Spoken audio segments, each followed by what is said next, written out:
Hey everyone, we have reached another Friday. Kudos to us. I hope you're doing well. Hi Ajit, Ashwati, Saraswati, Pranam Pepe, Palak. Hey everyone, so good to see you all. And some exciting news before we begin. We did start the Keeping It Light Circle. It's a page both on Facebook and on Instagram. And I'd love for you to join the page and to start interacting with us, and let's grow together. So, today I wanted to talk about mental chains. Okay, and if some of you were here earlier before the broadcast started, you would have seen a photograph of this dear little horse that was, tied up to a plastic chair. And the caption that read was, sometimes the chains that prevent us from being free are more mental than physical. Right? Hey Shine. And so what are the things in our lives that are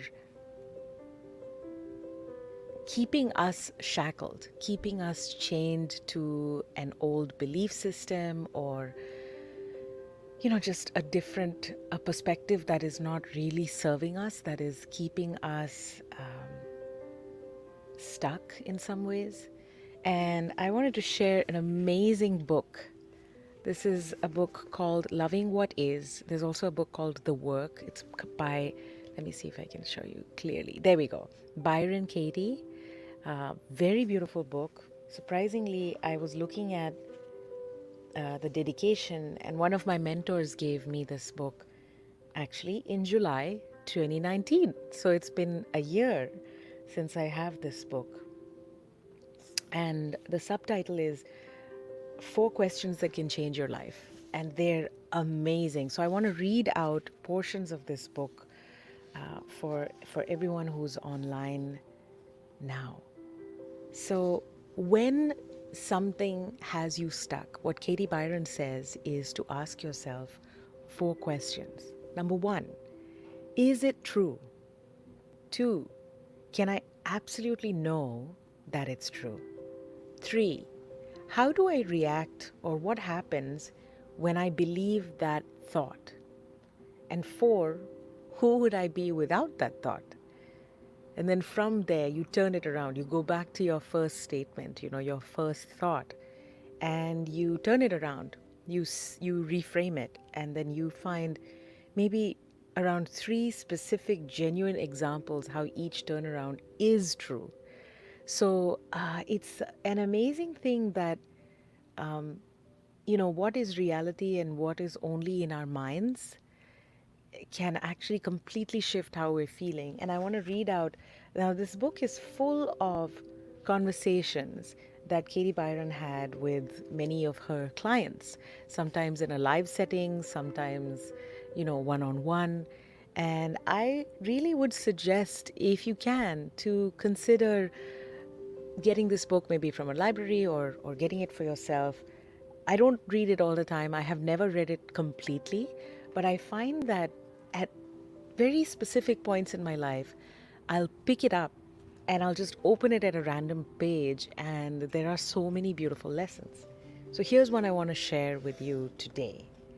This is the conversation that Katie Byron had with a gentleman called Gary. Now, Gary is annoyed by his incompetent employee. And I think this has happened to all of us, right? Like, we have someone that we work with that we feel is not really holding, their full worth in the work or the team. Or it can even be with your partner. Maybe your children or your partner, they don't do the dishes, they leave everything messy, especially during lockdown, right? A lot of people have been feeling this. Or maybe someone who leaves toothpaste, unscrewed, and, you get irritated about that. So as we're reading this, ask yourself the same questions and see, is there an example, a person or a situation that is applicable to you to do, to ask these four questions.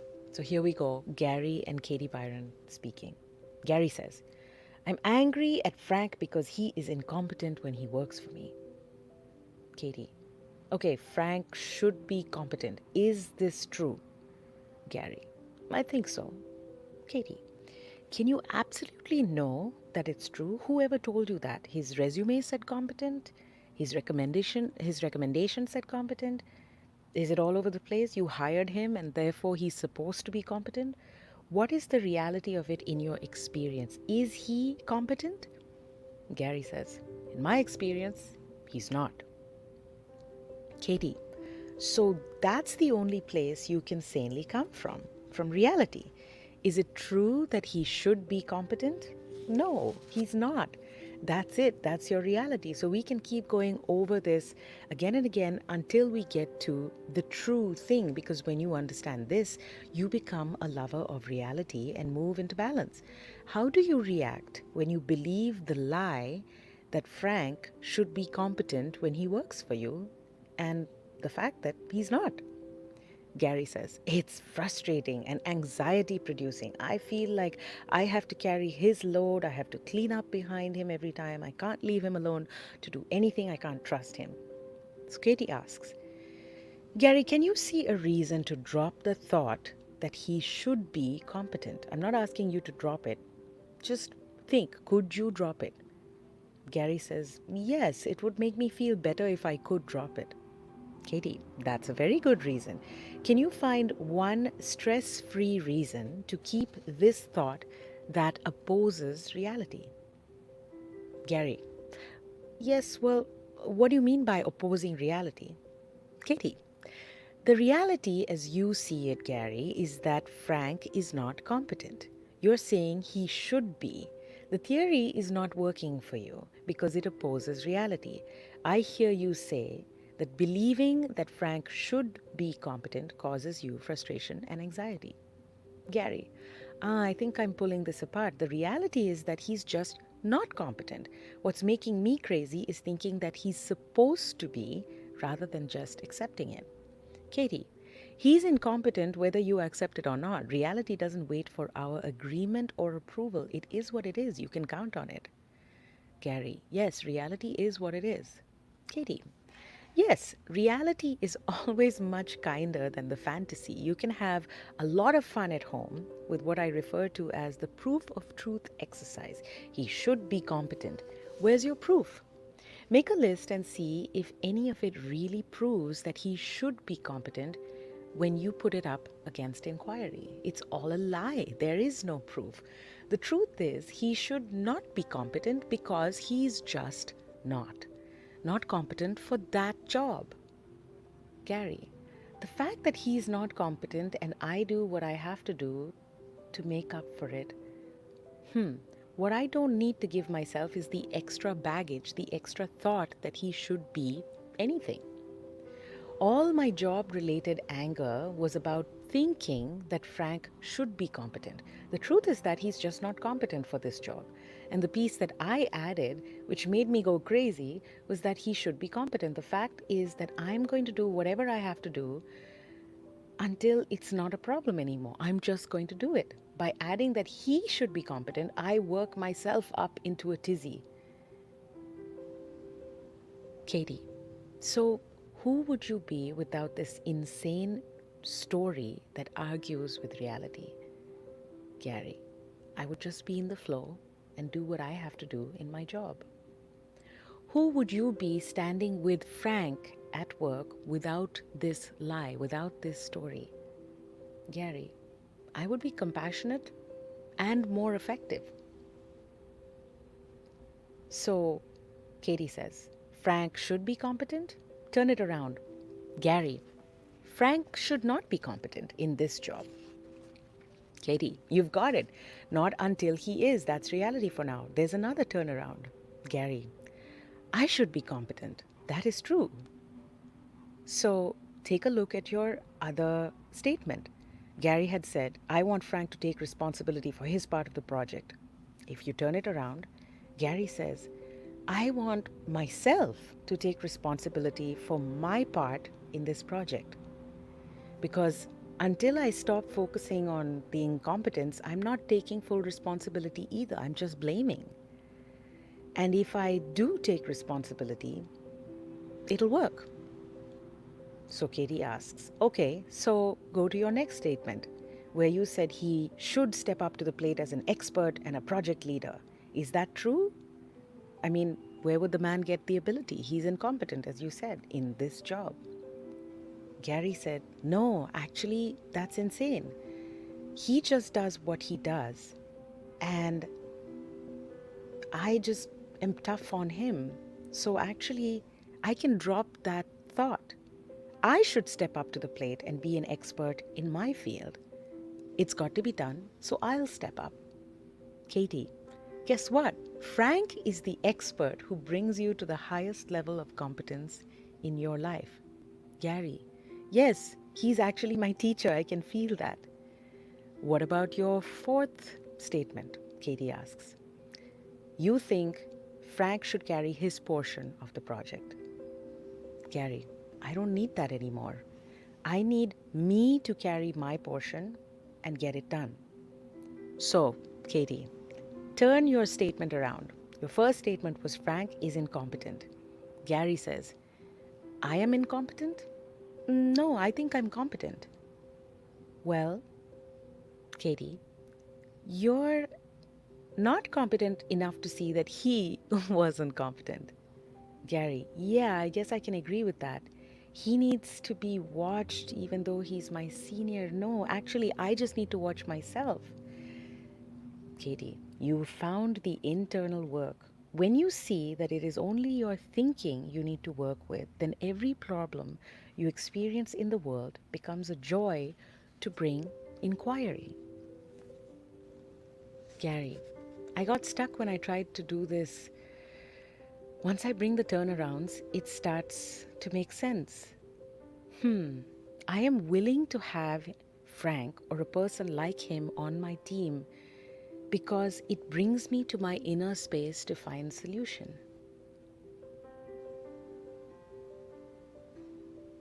Maybe he doesn't want to be in this job. Maybe, yeah, maybe it's actually okay that he's incompetent because I also realized my own strength.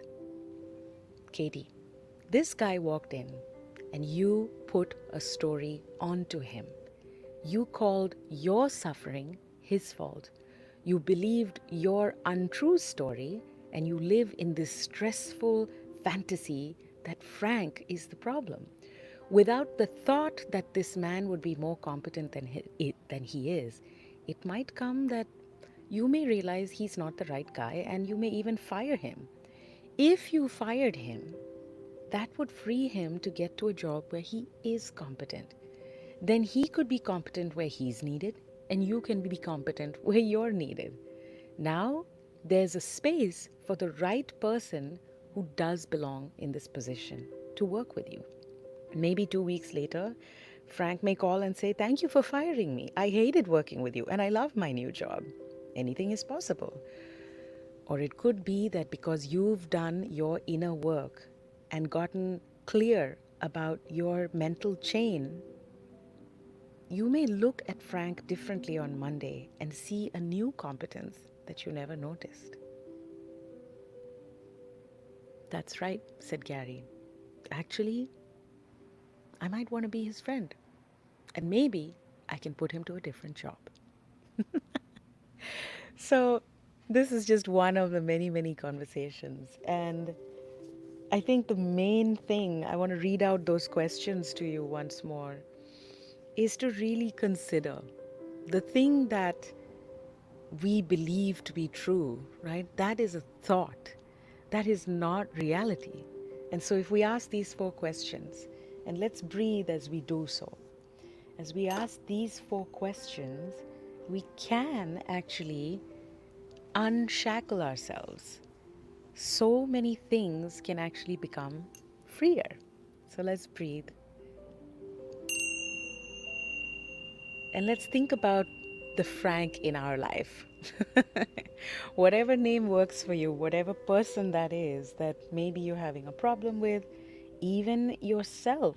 There's a lot of things about purpose and self judgment that are in this book that I absolutely love. And it's the process of using those 4 questions to really clarify, what do I believe? Is it true? Can I be absolutely sure that it's true?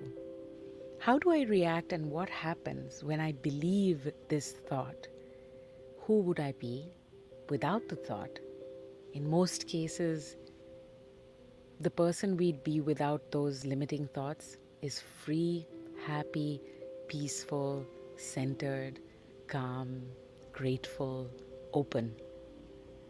And then take your first thought, turn it around. Frank is incompetent. He should be more competent. I am incompetent with judging whether he was good for this job. Maybe there's a better space for him here or elsewhere. Consider that. And I'm curious to know what conversations you can have with yourself that give you clarity and bring you to actual reality in a situation.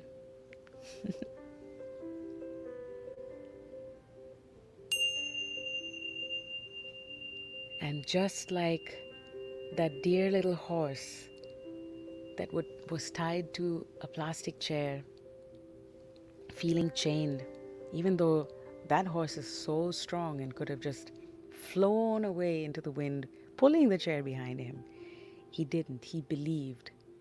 And those mental chains can be cut, can be loosened.